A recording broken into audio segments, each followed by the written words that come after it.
key point when thinking about the use of cold as a tool, that you have a baseline level of temperature that is varying, changing across the 24-hour cycle. So any use of deliberate cold exposure is going to be superimposed on that rhythm.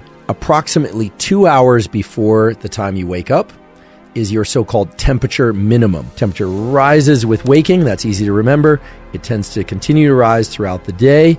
And in the late afternoon and evening, your temperature will start to go down, and the drop in temperature actually helps you access sleep.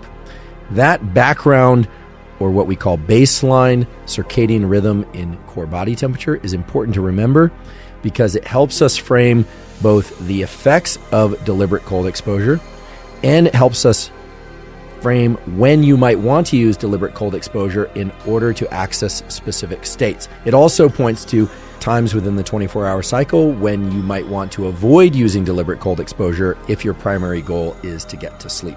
You can actually do this experiment if you like.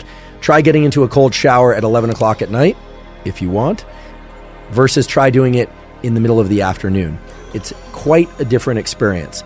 And by quite a different experience, I mean it requires quite a different degree of resilience and leaning into the practice. Your willpower will have to be higher, I suspect, late in the day. How cold should the water be? And we've answered that with uncomfortably cold to the point where you want to get out, but you can safely stay in.